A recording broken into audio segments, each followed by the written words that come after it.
نعنات بك الشكر صدقا وفاك بكر بك الشكر صدقا وفاك بكر علماء دیوبند علماء دیوبند আপনাদেরকে কাফেলার পক্ষ থেকে আমরা আন্তরিকভাবে শুভেচ্ছা জানাচ্ছি। আজ আবারও এসেছি সুজন ভাইয়ের কাছে। আমরা একটু আগে জানতে চাই যে আমরা সেদিনকে বলেছিলাম, একটি চ্যালেঞ্জ দিয়েছিলাম যে বুখারী শরীফ থেকে সহি সরি মরফু মুত্তাসিল গায়রে মুআরিজ একটি হাদিস পেশ করবে শুধুমাত্র বুকের উপরে হাত বাঁধার। তো আপনি সেই সমস্ত শায়েখদেরকে যে বলেছেন, এরপরে তারা কি জানিয়েছে সে ব্যাপারে আপনাকে? সে ব্যাপারে কথা কি যে তারা টোটালি কালকে আমার যাওয়ার সাথে সাথে তারা বলতেছে কি যে আমি তাকে জিজ্ঞেস করছি যে ভাই আপনারা নাকি যাবেন বা বড় মানে হুজুর নিয়ে কি আপনার কথাটা কি? তার সে বললো কি যে না ওইখানে যাবো না, ওইখানে গেলে ফাতনা সৃষ্টি হবে। ফাতনা সৃষ্টি হবে মানে আপনার তো সত্য, তাহলে আপনাকে ফাতনা সৃষ্টি হবে কারণ না এখানে যাওয়া যাবে না। ওইখানে গেলে দেখা যাচ্ছে প্রথম চলছে যে তিনজন লাইনে আসলো ফাতনা হবে না। তারা এইটা লাইনের কথা না বলে তারা বলছে তিনজনে যাই ফাতনা চলে গেল, দেখা যাচ্ছে আমরা যার সাথে আমরা স্বীকার করি। অর্থাৎ তারা সত্যটা স্বীকার গেল না, কারণ নিজেরা যা ভুল করছে তারা সেটা অস্বীকার করছে যে তারা গেলে তারা ফাতনা সৃষ্টি করে। এবং তাদের প্রশ্ন করলাম যে আপনারা ওইখানে তো অনেক কিছু ভুল করছে, তারপরে অস্বীকার করছে কেন? বলছে কি যে না তারা আমাদের চাইতে ধরছে, তারা এমন চাপা ধরা ধরেছে যে আমরা ভুল করছি, আমরা তো সামনে করেছিলাম, কেন আপনারা এই কথা বলবেন? করার পরে এখন আমার এক বন্ধু সে বাপ পিছিয়ে বলছে কি শোনেন যে আপনারা কথা কেন ঘুরাচ্ছেন, কেন কথা ঘুরাচ্ছেন? আমি বলার পরে তখন সেই মধ্যে হচ্ছে কি যে তোমার ক্যামেরা নিয়ে আমাকে হুজুরের মেলা অপমান করছে। তো আপনার কাছে আপনারা এখনই অস্বীকার যাচ্ছেন, এখনই যাচ্ছেন অস্বীকার, তাহলে আপনারা যখন ভিডিও না করতে এখন ক্যামেরাতে সমস্যা কি? আপনারা তো সত্যি কথা বলতেছেন, আপনারা নিজেরা শিওর হচ্ছেন যে আমি সত্যি কথা বলতেছি, তা আপনাকে ক্যামেরা সমস্যা কি?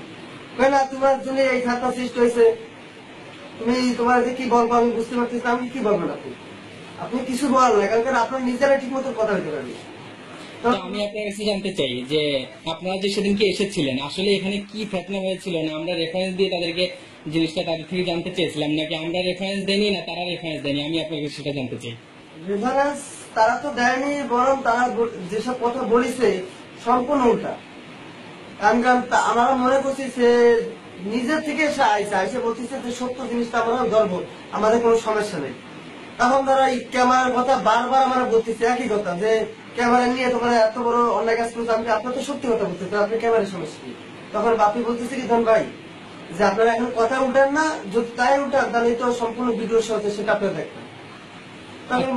তখন বলার পরে বলতেছে কি যে না আমরা ওইখানে যাবো না, তাদের একই কথা আমরা ওইখানে যাবো না। তো সমস্যা কি? আপনার তো 4 নম্বর হুজুর আছে, 4 নম্বর হুজুর আছে, তো আপনার সমস্যা কি? তখন সে বলতেছে কি যে ভাই তুমি তোমার পথে যাও, মুসলমান ভাই মুসলমানকে আমার নামে কোনো বেখারাপ কথা হলো না, যে কথা আমরা কষ্ট পাই, আর মুসলমানের সাথে মুসলমান এরকম করা ঠিক না। তা এই পর্যন্ত তুমি যখন সত্য বলতেছে আমরা অসত্য বলতেছি না, সত্য বলতে যেটা আল্লাহ ভালো জানে। তা আমাদের যতটুকু জ্ঞান সেই জ্ঞানে আমরা চলবো। এখন আপনার কাছে কি মনে হচ্ছে তারা কেন আসতে চাচ্ছে না? এখন যা মনে আছে যে ওটা সত্যভাবে নিজেরাই নিচ্ছে, এছাড়া আর কিছু বোঝা যাচ্ছে না। ওনারা নিজেরাই বলতেছে এটা আমারটাই সঠিক। আচ্ছা, তো সেদিনকে কি তারা তাদের সঠিকের পক্ষে কোনো রেফারেন্স, কোনো দলিল, কোনো প্রামাণিকতা দিতে পেরেছিল? রেফারেন্স দিতে তো পারে না, উল্টো তারা অপেক্ষা করেছে। আচ্ছা, ধন্যবাদ সুজন ভাইকে আপনি আপনার সুন্দর মন্তব্য দেওয়ার জন্য। তো এখন আপনার তাদের সাথে কথাবার্তা বলার পরে এখন আপনার কাছে কেমন লাগতেছে যে আপনি যে পথে আছেন বা আগে যে পথে ছিলেন বা মধ্যখানে যেদিকে গিয়েছিলেন, এখন আপনার কাছে কেমন মনে হচ্ছে যেখানে আছেন? এটা যে আমি একদম 100 নিজের কাছে বলতে যে আমি আসলে ভুল পথে গেছি।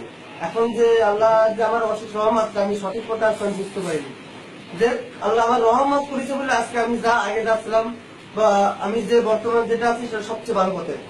আর তারা যেটা বলছে যে আল্লাহ যেটা একদম সম্পূর্ণ ভুল, পুরো 12 তারা সম্পূর্ণ তারা একটা হাদিসের উপর শাসনই করে, কিন্তু তারপরও ঠিক মতন তারা করতেও পারে না, সেই জিনিসটা যদি আপনার কাছে তারা এসে আবারও এরকম দাওয়াত দেয়, তো আপনি তখন কি করবেন বা তা আপনার কি করণীয় তারা তখন? সে চান্স আমি দেবো না, কারণ তারা শুরু থেকে মিথ্যা কথা বলে, তাদের পরবর্তীতে কথা আসবে সেরকম চান্স আমি মোটেও দেবো না। তাদের কথাবার্তাই উল্টা।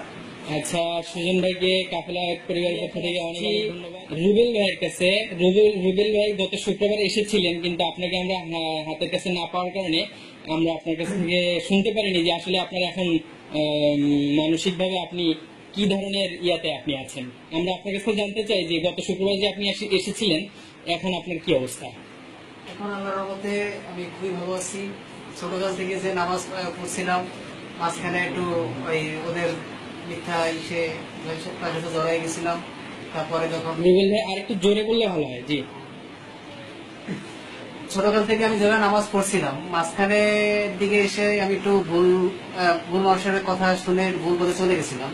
তাহলে অনেক রহমতে যে আমার কিছু ভাইরা আছে, তাদের কাছে আমার সেই যাদের কথা শুনে গেছিলাম তাদেরও নিয়ে আসলাম। আশা করে দুজনের ভিতরে হাদিস কোরআন নিয়ে কথাবার্তা করে দলিল সপক্ষে দেখতে পেলাম যে আসলে ছোটকাল থেকে যেটা পড়ছিলাম। এখন রুবেল ভাইয়ের কাছে আমাদের যেটা জানার বিষয় সেটা হলো, আপনাদেরকে আমরা চ্যালেঞ্জ দিয়েছিলাম যে সহিহ বুখারী থেকে, আপনাদের শায়েখদের কাছ থেকে চ্যালেঞ্জ দিয়েছিলাম, সহিহ বুখারী শরীফ থেকে সহিহ, সরিহ, মারফু, মুত্তাসিল, গায়রে মুআরিজ একটি হাদিস পেশ করবেন আপনাদের বুকের উপরে হাত বাঁধায়। তো আপনারা কি সেটি চেষ্টা করেছেন, বা আপনি কি আপনাদের কোন শায়েখের সাথে সে ব্যাপারে কোনো আলাপ করেছেন? সে ব্যাপারে আমি সেহেতু ওদের আলাপ করি নাই, আমার সুজন ভাই আছে তাকে বলছিলাম আলাপ করতে। এখন ও কি বলছে সেটা ও জানে, কিন্তু আমার ঘরে একটা বুখারী শরীফ আছে, সেটাই আসলে সেভাবে আমি পাইনি। আচ্ছা, আমরা একটু সুজন ভাইয়ের কাছে যেতে চাই যে সুজন ভাই, আপনি উনি যে বিষয়টা বললো যে আপনাকে আলাপ